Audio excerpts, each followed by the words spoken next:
দেখছেন না যে ঢাকাতে পার্লামেন্টে আপনার সংসদে আপনার বাজেট পাস হবে, বাজেট পাস হওয়ার পূর্বে আমরা দেখেছি ছাত্রলীগের ব্যানার নিয়ে অভিনন্দন জানাতে দাঁড়ায় গেছে।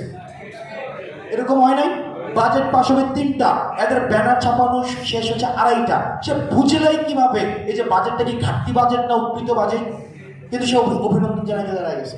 অর্থাৎ এই যে মাদার পার্টি এজেন্ডা বাস্তবায়নের কখনোই আর আমাদের ক্যাম্পাসগুলোকে দ্বার বা সুযোগ হওয়ার আমাদের আর তাদেরকে টেন্ডার দেওয়ার কোনো সুযোগ থাকবে না। ছাত্র রাজনীতি ছাত্রদের হাতে থাকবে, কোনোভাবেই প্রেসক্রিপটিভ ছাত্র রাজনীতি কখনোই হবে না। এটা হচ্ছে আমাদের প্রথম বিষয়। আদারওয়াইজ যেটা হবে ওইটা আপনাদের ভাই উনি খুব সুন্দরভাবে বলে দিয়েছে। আচ্ছা, উনি একটা ডাইগ্রেশন করছে স্পিচটাতে, সেটা হচ্ছে উনি ভিসি নিয়োগের বিষয়টা নিয়ে আসছে। দেখেন, আমাদের এই পর্যন্ত যে ভিসিগুলো নিয়োগ দেওয়া হয়েছে, ঢাকা ইউনিভার্সিটির ভিসি, উনি একজন এপলিটিক্যাল ভিসি, তাই না? আমাদের নিয়াজ স্যার উনি কিন্তু বেস্ট অফ দ্য বেস্ট একটা VC, best of the best. Okay, গতকাল রাজ্য ইউনিভার্সিটির ভিসি দেওয়া হয়েছে, ক্যামব্রিজ ফেরত ভিসি। দেখেন, আপনাদের চিটগাঁও ইউনিভার্সিটির ভিসি আসলে কি গত 16 বছর ধরে এত পাচাটা ছিল, মানে ফিল্টার দিয়ে যারাই খুঁজতে যায় এরই দেখে যে গত 16 বছরে সে ফুড সোলজার ছিল।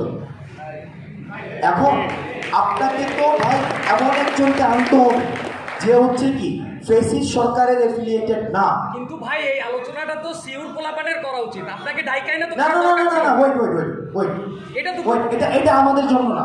এই আলোচনা আমরা কেন করবো ভাই?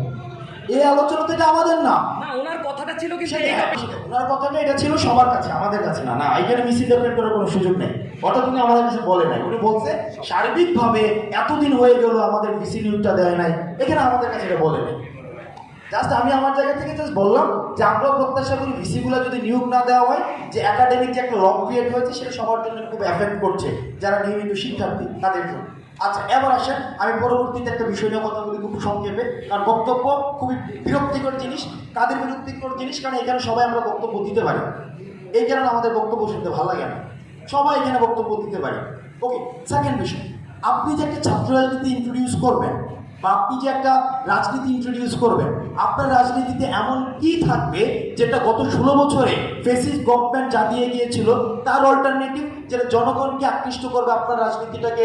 আপনার রাজনীতির মধ্যে কি ডেমোক্রেটিক ভ্যালুস থাকবে, কি সোশ্যাল ভ্যালুস থাকবে, কি পলিটিক্যাল ভ্যালুস থাকবে, যে ভ্যালুসের কারণে মানুষ আপনার রাজনীতিটাকে গ্রহণ করবে? কি ভ্যালুস থাকবে? আমি একটা প্রশ্ন করি, 3টা জিনিস। ধরেন আপনার একটা সেট দেওয়া হলো, সেট আছে না, যে সেট ম্যাথস করতাম না আমার সেটের ধরেন এতে 3টা উপাদান আছে। একটা উপাদান হচ্ছে আপনার এরকম যে একটা বানর আছে, একটা ছাগল আছে আর ঘাস আছে। বানর, ছাগল, ঘাস, 3টা জিনিস একটা উপাদানের মধ্যে আছে একসাথে। আপনাকে বলা হইল যে কোনো 2টাকে একসাথে রাখার জন্য আর আরেকটাকে ম্যানেজ করে দেওয়ার জন্য। কোন 2টা একসাথে রাখবেন বলেন? ঘাস আর ছাগল, রাইট? আর আরেকটা জিনিস কি বলছিলাম? বানর। বানরটাকে আলাদা করে ফেললাম, তাই না? আচ্ছা, কেন? আচ্ছা, এটাকে আর কোনো ফরম্যাটে কি সাজানো যায়? আর কোনো ফরম্যাটে?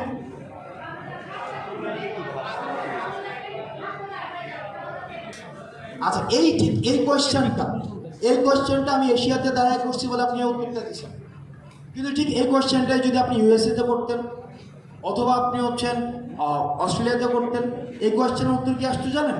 এই কোয়েশ্চেনের উত্তর আসতো যে বানর এবং ছাগল একদিকে, ঘাস একদিকে। কেন আসতো? কারণ আমরা ইস্ট এশিয়ার আমাদের আইডিওলজিটা এমন, আমাদের ইস্ট এশিয়ার আইডিওলজি হচ্ছে কি আমরা ইন্টারঅ্যাকশনে বিশ্বাস করি, মিথস্ক্রিয়াতে। অর্থাৎ আমরা প্রশ্ন করার সাথে সাথেই আমাদের মাথায় যেটা আসছে সেটা হচ্ছে যে ছাগলের সাথে ঘাসের সম্পর্ক খুঁজে বের করছি, আমরা রিলেশন খুঁজে বের করছি, তাই না? কিন্তু যেটা আমাদের ওয়েস্টার্ন যে ওয়েস্টার্ন বিলিফে তারা রিলেশন খুঁজে ভাগ করে না, তারা যেটা করে বিভাজন করে। ছাগল এবং বানর হচ্ছে একই প্রকৃতির এবং ঘাস হচ্ছে আলাদা প্রকৃতির, একটা হচ্ছে ফ্লোরা, একটা হচ্ছে ফনা। তার মানে আপনি ওয়েস্টে যদি যান, ওয়েস্টে গেলে বিভাজনের একটা আইডিওলজি, আর আপনি যদি ইস্টে আসেন, সাউথ এশিয়া আসেন বা আমাদের দেশে আসেন, সেটা হচ্ছে একটা ইন্টারঅ্যাক্টিভ আইডিওলজি। এবার আপনাকে সিলেক্ট করতে হবে। দেখেন, আমরা কিন্তু স্ট্রিট পলিটিশিয়ান বা স্ট্রিট পলিটিক্সের যেই একটা 53 বছর ধরে চলছে, আমরা ওইদিকে আর ফিরে যেতে চাই না। আমরা শুধু একই বক্তব্য এগুলোর মধ্যে আমরা থাকতে চাই না। আমরা তরুণ প্রজন্মকে নতুন কিছু আমরা দিতে চাই। এখন আপনি আবার সিদ্ধান্ত নেবেন, আপনি কি ডিভিজিভ আইডিওলজি আপনি অ্যাডপ্ট করবেন নাকি আপনি ইন্টারেক্টিভ আইডিওলজি অ্যাডপ্ট করবেন। আপনি যদি ওয়েস্টে যান তাহলে দেখবেন সেখানে যত মামা আছে, যত ফর্মের মামা আছে, সবাইকে আঙ্কেল বলা হয়, তাই না? চাচাকেও আঙ্কেল বলা হয়, খালুকে আঙ্কেল বলা হয়, মামাকেও আঙ্কেল বলা হয়, তারপরে জ্যাঠাকেও আঙ্কেল বলা হয়, এরকম না ব্যাপারটা? কিন্তু দেখেন আমরা ইন্ডিভিজুয়ালকে কতটা রেসপেক্ট দিই, সম্পর্ককে কতটা রেসপেক্ট দিই। আমরা প্রত্যেকটা সম্পর্কের আলাদা আলাদা নাম দেওয়া হয়েছে আপনার ইস্টে এসে, হয় নাই? আমরা বাবার ভাইকে বলছি চাচা, মামা বলছি মার ভাইকে, খালু বলছি হচ্ছে কাকে যেন আমার মার বোনের হাজব্যান্ডকে। তাহলে দেখেন আমরা প্রত্যেকটা সম্পর্ককে, অর্থাৎ আমাদের এখানে আইডিওলজি হচ্ছে কি বেসড, আমাদের আইডিওলজি হচ্ছে এটা ইন্টারেক্টিভ বেসড।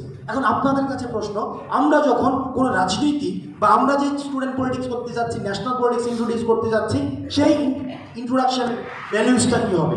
আমরা আপনাদেরকে প্রপোজ করছি না, আমরা আপনাদেরকে ভাবতে বলছি আমরা কোন ভ্যালুসটাকে অ্যাডপ্ট করবো। আমাদের আইডিওলজি কী হবে? আমাদের আইডিওলজি কি ডিভিজিভ পলিটিক্স হবে, যে পলিটিক্স আমরা এত বছর ধরে দেখে আসছি, যেখানে যাদের দাড়ি আছে যাদের দাড়ি নাই তাদেরকে বিভাজন করা হয়েছে, যারা পাঞ্জাবি পরে যারা পাঞ্জাবি পরে না তাদেরকে ভাগ করা হয়েছে, যারা পাবলিকে পড়ে যারা পাবলিকে পড়ে না তাদেরকে ভাগ করা হয়েছে, যারা ইংলিশ মিডিয়ামে পড়ে ইংলিশ মিডিয়ামে পড়ে না তাদেরকে ভাগ করা হয়েছে, যারা সমন্বয়ক যারা সমন্বয়ক না তাদেরকে ভাগ করা হচ্ছে, কারণ আমাদের ওই আইডিওলজি আমাদের মাথায় আছে। এখন আপনি সিদ্ধান্ত নেবেন, সিদ্ধান্ত সেটা আপনার, যে আমরা কোন আইডিওলজিকে অ্যাডপ্ট করব। আমাদের আইডিওলজি ফরমেশনটা কি হবে।